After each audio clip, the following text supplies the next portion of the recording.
Prime Time Local News, serving the Lakeland and Midwest regions. Well, happy Thursday, everybody. Welcome to this edition of Prime Time Local News. Connor Chan and Elise Darwish bringing you all the good stuff for today. Just a little disclaimer, though, for those that are watching on CITL. Normally, we do have the 2 hours on CITL and only the 1 hour on CKSA. We are cutting at 5:30 to the live Alberta Leaders Debate on CITL. So the full 2 hours tonight are going to be on CKSA. For those that want to watch the 2 hours, you can tune into there. But otherwise, we got a good show nonetheless. Yeah, nonetheless, same old, right? Yeah, it's going to be good. Lots of good local content, and Exactly, yeah, it'll be great. Great questions today as well. What's the most popular app you use on your phone? If you want to weigh in, go check up on our Facebook page to leave a comment there. But right now, let's head over to Brett Holden, who's on location. Well, today we are here at Brandy Hofer's open studio as she is opening up her home to everyone who wants to come down and see kind of some of the stuff that she's been working on, as well as possibly buy some of the stuff that she has here as well. And she even has apparel too. So we'll be talking to Brandy about more on tonight's open studio and more about her next upcoming line and her inspiration to that as well. So that'll be coming up tonight. But for now, let's head back into the studio where Elise has a look at your local news. And 5 Vermilion Lloydminster Wainwright candidates took part in a candidates forum last night, answering people's questions before the election. Eric Bay has more on the forum. Over 200 people turned out for the forum to voice their concerns to the local candidates. The candidates talked about their priorities in the Vermilion Lloydminster Wainwright riding, and Alberta Advantage Party candidate Kelly Zeleni's focus is on combating crime by hiring more prosecutors and training law enforcement. We need to elevate the training of sheriffs to that of city police so that the RCMP have some backup. We know that they're having difficulties getting enough RCMP into the force to help people. Just the sheer distance alone traveling from one area to another when they get a call to stop and combat crime is beginning a frustrating issue for them as well. Craig Peterson, the Alberta Party candidate, is looking to push business growth by diversifying oil transportation methods. We need to start thinking outside of the box. We need to start thinking, what are some other ways that we can do this? You know, pipelines, yes, that is one way, but what else can we do? So getting that innovation and that diversification, we've been talking about that for years, so we need to keep pushing that. For Freedom Conservative Party candidate Jim McKinnon, equalization payments are a pressing issue for his constituents. Equalization is an issue. We need to empower Alberta so they can make change, so we can make change. There are 338 seats in a federal election. Alberta has 34 of them. That's 10%. We could all sit at home with our hands underneath us on federal election day, and it would not have a huge effect. The UCP wants to focus on building pipelines, and candidate Garth Rosewell says the party will be pushing to get them built. We're prepared to fight back on Bill C-69 with a concrete plan. We're going to challenge with equalization if we can't get progress on a pipeline. We just simply need a pipeline to get to markets. And the other one is we're going to fund it's a fight back strategy on oil. NDP candidate Ryan Clark says that Premier Rachel Notley has been putting an emphasis on oil and gas and that it remains his top priority.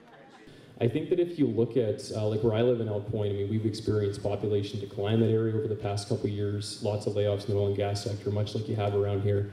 I think that Rachel Notley and her government have been fighting for pipelines, they've been fighting for jobs, and I would definitely say that to get this area working again, yes, supporting the oil and gas sector would be priority number one. The election takes place on April 16th, but advanced polls will be open from Tuesday, April 9th to Saturday, April 13th. Eric Bay, Primetime Local News. And with the Alberta provincial election less than 2 weeks away, the RCMP are noticing a string of vandalism to election signs. Elections can bring out the worst in people when it comes to opposing sides, and vandalism to election signs is a big part of it. It's election time, so people want to support their team, and that's not how we should look at politics, but unfortunately that's how it is. So if I'm seeing orange signs for NDP, or I'm seeing blue signs for the Conservatives, or green signs for Green Party, that's not my team. I want those signs taken down, because how dare anyone support a team that's not mine? Vandalizing someone's sign is considered destruction of private property, and there are consequences if you are caught. It depends on your criminal record. It could be anywhere from 6 months in jail up to a $1,000 fine or both. And earlier today, free tax clinics were being offered by Lakeland College students. This is the third year a tax clinic for low-income residents was held, giving everyone a chance to do their taxes. It's very important for everybody to send in a tax return. You may not think that you have any income to require you to do so, but so many benefits are based on the fact that you submit a tax return. This clinic is a good opportunity for students to learn while also helping people. I appreciate the fact that people trust us and come to us for their important tax returns. We're trying to be very careful and do the best we can. Walk-in clinics are also being offered at Lakeland College and Synergy Credit Union April 6th, 13th, and 27th. There's lots going on in the Lloydminster area this week, and Heather Klages has the details on what's happening.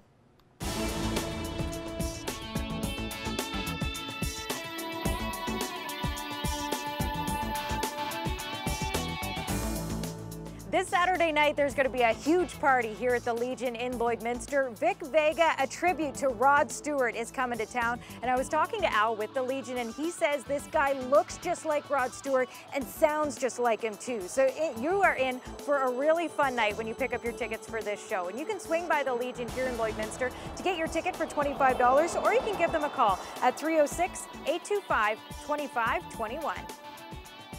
Coming up tomorrow night is your first opportunity to check out Kit Scotty Community Dinner Theater. You get a chance to see the production, The Lost City of the New News, where some folks go exploring and make some interesting discoveries. And this show is a comedy, and they've got a great theme that includes a tiki bar that you might want to visit that evening as well. Plus the food, always fantastic when you head out to the Kit Scotty Hall. If you want to get your tickets, you can swing by Mason Agencies.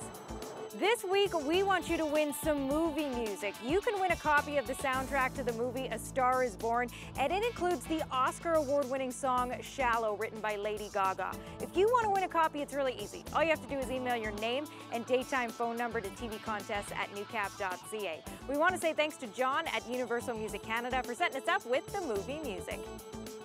And you can support Big Brothers Big Sisters right here in Lloydminster by signing up for Bowl for Kids. Bowl for Kids is next Friday night, so get your team registered, collect some pledges, and then have fun bowling. Well, whatever you choose to do this weekend, I hope you have a great one. I'm Heather Klages, and that's what's happening.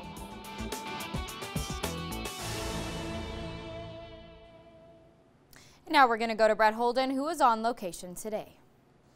Well, we're down here in Brandy Hofer's studio, as today is a very important day for Brandy, as you are having kind of an open studio. So let's talk about what exactly will entail for you tonight and for people who come down. Well, like you said, I'm hosting an open studio, so we're opening up our creative space so people can come view the paintings live. It's such a different experience to see the paintings up close instead of just online constantly. And the community has been so supportive, and I just want them, you know, they're so excited about the artwork. So I wanted them to come see my new series that I was working on, and then I have some other series in-house for sale, and some prints and some apparel and stuff like that. So I just wanted to, you know, include people in our process and what we do. So absolutely, and I should have also introduced Gus with us here, your son as well. And we're running a little bit out of time coming up here, but let's kind of talk about just the importance that this might have, not only for you but for the community as well. Well, it's just a chance for them to get to know us a bit better. You know, converse and reach out and get to meet the tiny creators in our family studio. So absolutely, thank you for joining us for now. Thank you so much. We'll have a little bit more coming up from here, as Brandy Hofer is having an open studio here at her place. So come and support locally as well. We'll have a little bit more, but for now, let's head back into the studio. All right, thanks very much, Brett. Take a look at your temperature right now. 2 degrees right now for us here in Lloydminster. Mostly cloudy. We had a bit of sun today, but it's still the majority is going towards the clouds. Some decent winds, though, that we had today. A little bit lower than yesterday. Still pretty cooler, though. It did feel like your hands were a little bit freezing. Of course, that was the case for me when I was out filming today. Take a look at some records this time of year. 18 degrees back in 1993 was our warmest day, and minus 12, was our coldest day back in 1981. Let's take a look at the satellite radar map. Not as crazy as it's been over the past couple of days for the most part in that area, but of course it's going to be mostly cloudy, and we're going to get some precipitation most likely on the weekend, which we can still be which is needed just to give the streets a cleaning of all the dirt and dust that we've been seeing accumulating from all the snow here. Take a look at some current temperatures right now for other areas. -2 right now in Cold Lake, -2 in Athabasca, 1 degree out in Whitecourt, 2 degrees also out in Edmonton, 3 degrees in Edson and Rocky Mountain House, 5 degrees for Red Deer right now in Jasper, sitting at 10 degrees. Out in Saskatchewan, 4 degrees out in Meadow Lake, 3 degrees for both Prince Albert and Melfort, 7 degrees for Saskatoon, and 5 degrees for North Battleford. Let's head a little more in-depth to our regional temperatures right now. -5 overnight for North Battleford with a very few clouds there, warming up to 7 degrees tomorrow with a bit of sun and mostly cloud coverage. The daytime high there of 7 with winds coming in from the east, southeast. It's closer to 20 kilometers an hour. Take a look at Cold Lake, -7 overnight, mostly cloudy there, but it'll get warmer to 7 degrees tomorrow with mostly sunny skies and a bit of cloud coverage there. -5 for us in Lloydminster overnight with a few clouds, warming up to 6 degrees tomorrow. That wind, though, still might make it feel a little bit cooler than it is. Maybe feels more like 2 or 1 degree with mostly cloudy skies and a bit of sun. Here's a look at the next 3 days. Yes, I did mention rain, and it is a possibility on Saturday, Sunday with a 55 and 63% chance, but the lows, though, are at 0 for Saturday and Sunday. The high on Saturday, 11 and 12 on Sunday. That's the first look at your weather. We'll have more primetime local news after the break.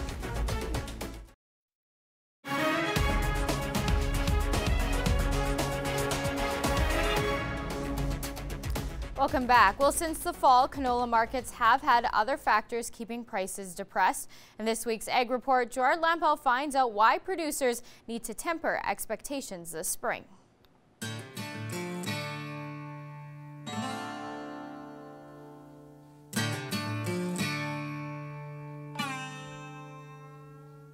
Everybody is actively trying to look for other markets. It's been trading in a 10 to 10.75 range. We've had some $11 targets taken out. The headache with China aside, the market for canola remains soft. Grain buyer with ADM Larry Lundquist weighs in. As buyers of canola, we would prefer the price to be $11 or $12 because it's a lot easier for us to buy $11, $12 canola than it is $9 or $10 canola. Farmers don't. It doesn't meet their cost of production, so they don't really want to grow it. They don't want to sell it at that. Lundquist points to the African swine fever that's decimating China's hogs. They've slaughtered more hogs since the 1st of January than the United States produces in a whole year. So that reduces the need for meal.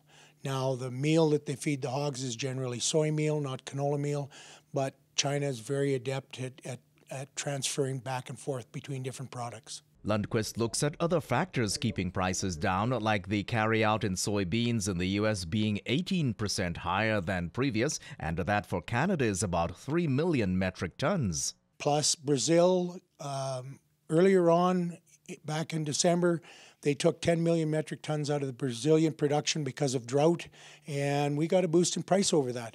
When it came harvest time, they discovered that all the beans were there. They put them all back in. The soybean hybrid soybean plants were a lot more elastic than they thought they were, and the drought didn't affect them.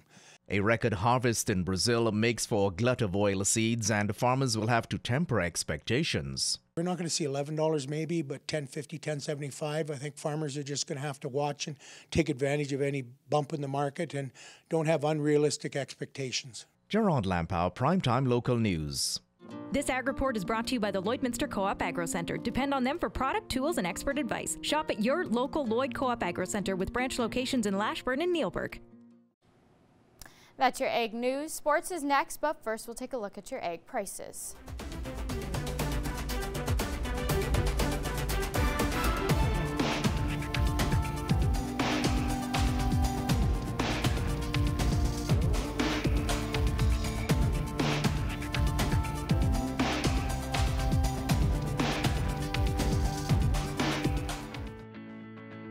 Every member of the City Centre Auto Body team has been through extensive training. We're constantly upgrading our team's education to reflect current collision repair technique.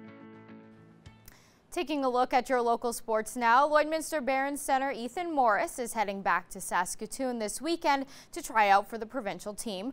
Morris survived the first wave of cuts at the Super Champ last week for players aged 15 to 17. The grade 11 big man says the experience alone has already been worth the trip. So there's a bunch of kids that came out. Not all of them were trying out for the team.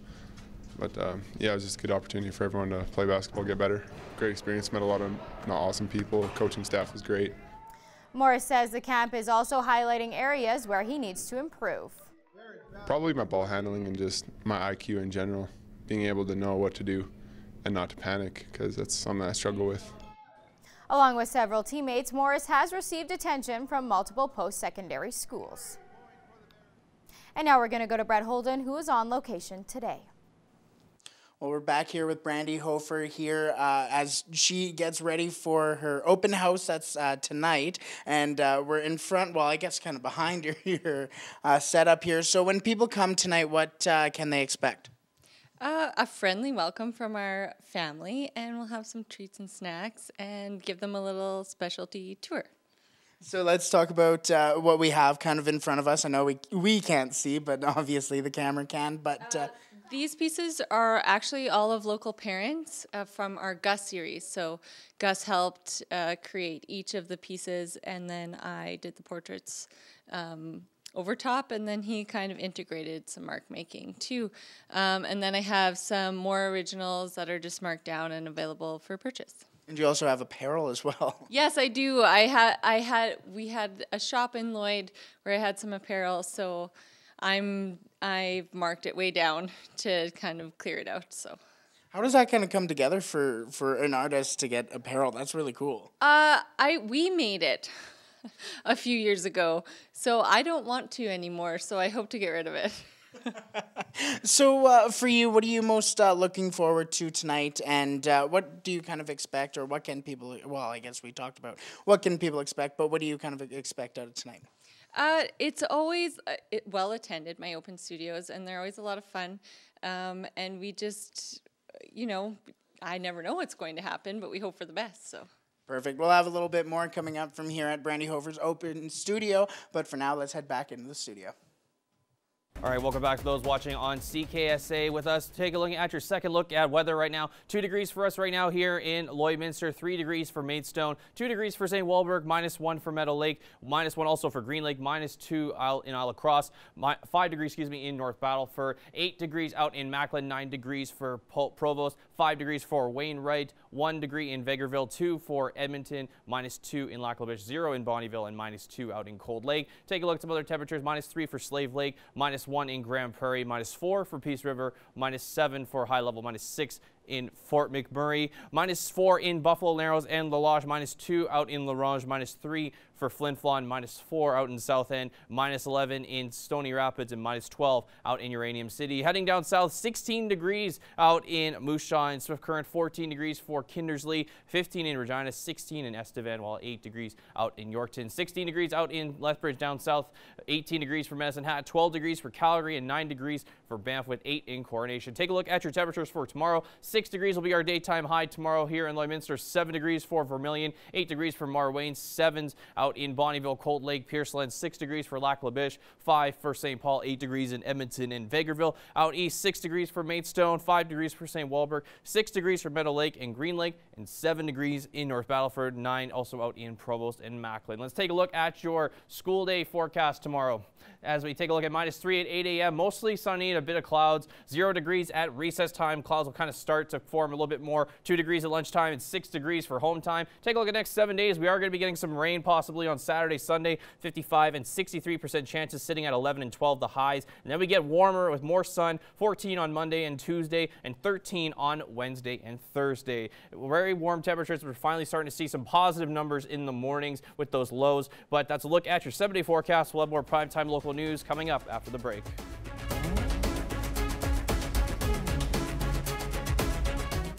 And now we're going to go to Brett Holden, who is on location today. We're joined once again by Brandy Hofer as your open studio is tonight. But let's talk about what's coming up next for you. I actually have my series Mine in the studio downstairs. So it's booked to travel to a few different galleries, which I have to choose. So I haven't announced them yet. And it's all about the Me Too movement and body image and owning your own body. It's based off of a local photographer's work, Megan Eppin. So we brought our kind of passions together and created a whole body of work. So that's just kind of getting out there into the world now. Now, how do you kind of come up with your different series? You mentioned that your next one's going to be centered around the Me Too movement, and this one was with Gus. So how do you kind of come up with your next line or series, I guess? They actually naturally evolve, and I'm inspired, and I already know what's coming next after that. So it's always something that just kind of comes to me, and it's my artwork is a part of me, so it's just naturally always changing. Absolutely. And for you personally, being able to show off kind of your work for especially something for tonight, what does that mean for you? Like I said before, I just love being a part of this community because they've always shown an immense amount of support, and I don't think I would have the success that I have had if we didn't have that kind of community. So I want to interact with people and have these guys maybe interact with them a bit too. Absolutely. Well, I want to thank you for allowing us into your home today, and I hope you enjoy tonight. Yeah, thank you so much. We'll have a little bit more coming up from here at Brandy Hofer's Open Studio, but for now, let's head back into our own studio.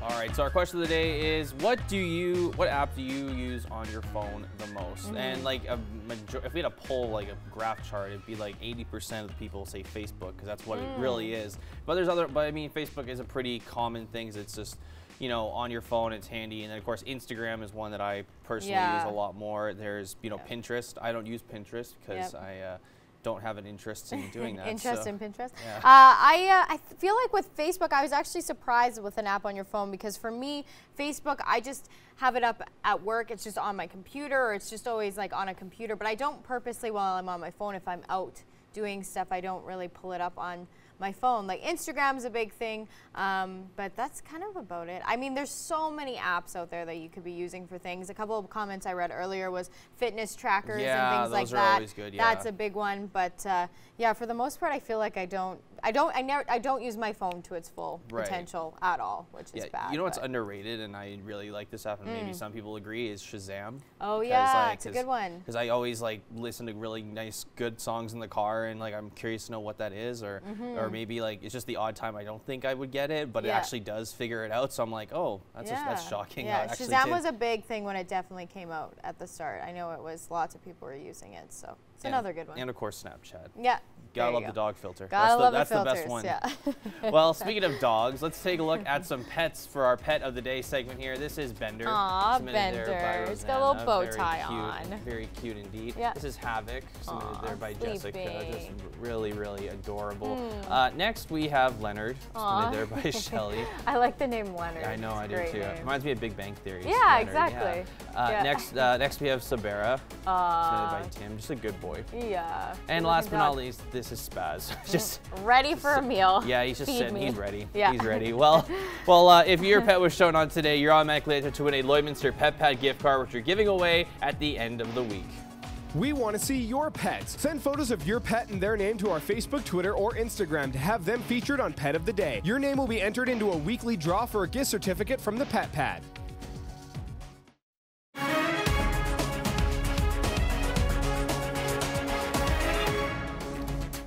Joined here with Vice Principal of Holy Rosary High School, Jason Alman. He is the winner of the Arbos Award. Thank you for being here today. Can you just tell me a little bit about what the Arbos Award is? The award is given out each year to outstanding contribution in the teaching profession, and there's 3 different categories, but the one that I've been awarded is contribution to teaching itself. And what sort of things do you have to do to be nominated for this award? I guess a nominating committee will gather all kinds of information over the course of your career, and but it could be anything from just overall school involvement, community involvement, just dedication and perseverance in our teaching profession, relationships with students and with staff and parents over the years, and those things are put together, and our nominating committee put together a package to send in to the STF for consideration for this year. And what does this award mean for you and your school as a whole? Well, first of all, it's a huge honor. The fact that I was nominated by our school division personnel was a huge honor in itself, and to win is an even bigger honor. There's so many great teachers in our division and great people that I've learned from over the years, and so I think what it does is it just confirms that all of us in the division are doing a great job for our students, and that's the overall importance, is making sure that kids are getting what they need in terms of learning, and that they're doing well and being successful so that they can be successful in the future. And what would you say makes a good teacher?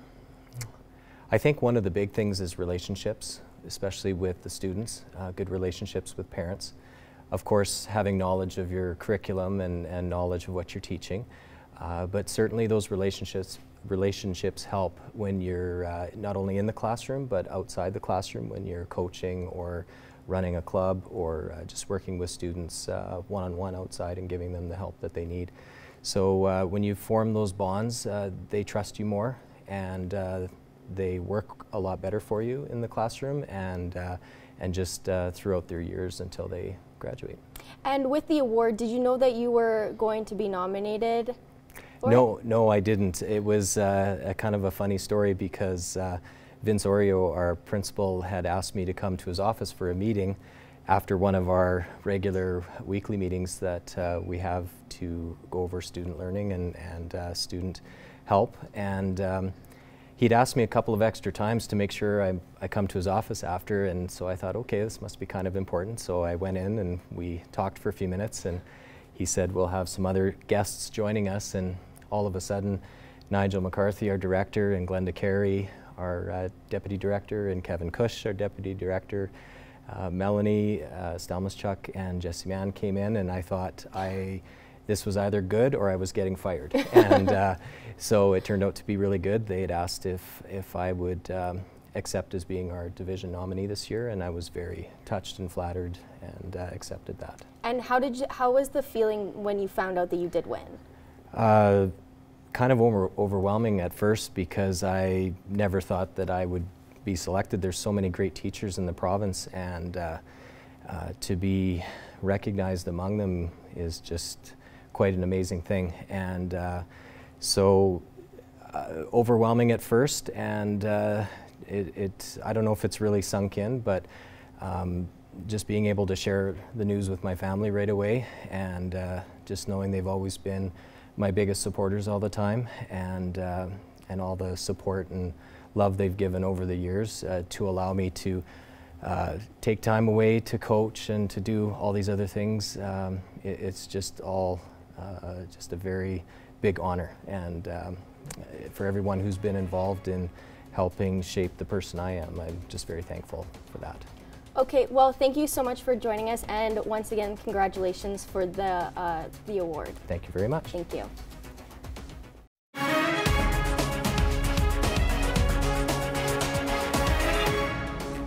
Hi, I am joined with Michelle Hamilton today from Beyond Balance, registered psychologist here in Lloydminster. And before we talked about compassion fatigue, which is something that is really apparent in a lot of professions. And we wanted to kind of continue that conversation today and discuss now a term that you use called burnout. So how does that kind of correlate, and what are the differences there? Okay, well, you know, burnout to me is another potential source of organizational or work-related stress. And the term burnout is a lot more well recognized and well known. It's been around a long time. You know, burnout is a state of exhaustion or depletion, you know, that is brought about by a chronic state of, you know, too many demands and not enough resources. So this is a lot more common in organizations where we work, you know, in the context where there is a continuing demand and need for us to perform, and yet, in a sense, it's impossible to ever keep up, you know. And so some occupations, you know, for example, working within a system, whether it be something like the RCMP or teaching, or even the health professionals working in a, you know, a healthcare setting, there may be a continual sense of too many demands. There's too many patients, too many crimes, too many students needing, you know, in really important ways, and not enough resources, as in personnel, time, finances, or energy to meet the needs. So there's this sense of depletion, you know, as a result of being constantly on that sort of losing end. Yeah, you know. Yeah, for sure. And with something like that, I can see putting myself in that kind of position. My question would probably be, well, if there's not enough resources and I'm feeling this way, but that's how work goes, how do you kind of make sure that you're taking care of yourself when you know that you still have a job to do, and sometimes those resources aren't necessarily there to help you? So yeah, exactly. Like that. Well, it is a real challenge and an ongoing challenge, and some of what I said last week about boundaries, including time boundaries and so on, you know, I think are important strategies for people, because if you can't change the circumstances and you choose not to leave the circumstances, then you really do have to work on changing the internal, you know, perceptions that you have, the shifting that happens more sort of cognitively, mentally, so that we come to have, you know, just a little bit more ease with ourselves in terms of being realistic about, you know, what you know, our capacity is day to day to do the best we can, and to be really careful to, you know, to sort of have a clear sense of what is our job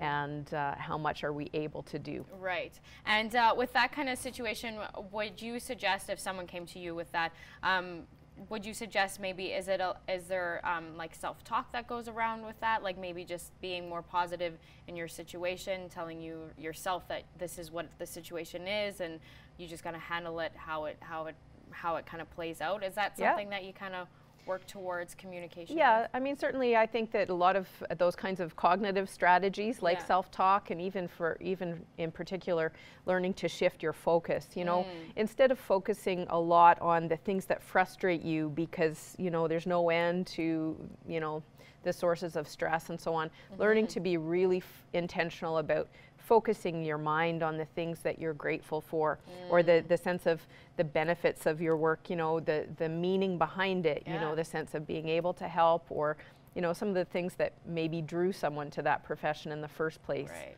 It's a good place to start. Absolutely. Well, thank you so much for coming in today, Michelle. We always appreciate having you. You're welcome. You're very knowledgeable, so we appreciate it. Thank you. If you need any more help, or you want to kind of look into this a little more, Beyond Balance is the website you can go to and talk to Michelle personally. So thanks so much for coming in. Thanks. Tonight we are at Brandy Hofer's open studio as she opens her doors to anyone who wants to see some of her work, as well as look at some of her upcoming work as well. We spoke to Brandy on her upcoming series, kind of centered around, or mostly centered around, the Me Too movement, and some of her old work as well with the Gus series, as we met Gus, her little son there, as that she drew inspiration from Gus, as some local parents, and drew and painted some local parents as well here. So we'll have a little bit more coming up from here at Brandy Hofer's open studio in the next hour, but for now, let's head back into the studio where Connor and Elise will wrap up the first hour of tonight's show. All right, thanks very much, Brad. Taking a look at the next 7 days, 6 degrees for us here tomorrow. 11 degrees on Saturday with a 55% chance of some rain, which would be good to clear some of the roads, get the dirt and dust out of the way. 12 degrees on Sunday with a 63% chance of some showers there with cloudy skies there. 14 degrees on Monday and Tuesday, where we're down to the single digits of the lows there, and also lows of 1s on Wednesday, Thursday as well. So 14 is mentioned on Monday with mostly sunny skies and a bit of cloud coverage. 14 on Tuesday, a bit more cloud coverage and a bit of sun there. 13 degrees, more sun there. And then Thursday, 13 degrees is our high there with sun and cloud mix. So it's going to be good to have those like spring showers, because that's always good to have just those roads cleared off, like in terms of just the dust and those debris and all that from the winter. So. I agree. It's really helpful when you get that rain and it just kind of settles everything down for a little bit, because it's so dusty and all the roads are just really gross right now. So it is helpful. And then the temperature warms up, and then you can enjoy it for the rest of the week. So it's all good. I think starting next week, I'm going to start wearing shorts to work again. Oh, bold choice. Well, it's not really, I don't know if that's bold. It's just normal. I see a couple of people in our office already. What's the temperature for that? Like 14, 15? You're like shorts. Well, I could have worn them this week, but it's just like chilly. snow. But it's just the snow. Yeah, you don't want to. The rule is if don't there's be no that snow, Canadian. Don't be that Canadian. Canadian. If I could, I said to my buddy, if I could wear shorts every day, I would. Well, there you go. I mean, I guess you work inside, so you could. Exactly. But you know. I go out occasionally. Well, that's going to do it for us here on CKSA. If you want to watch Hour 2, stay tuned with us.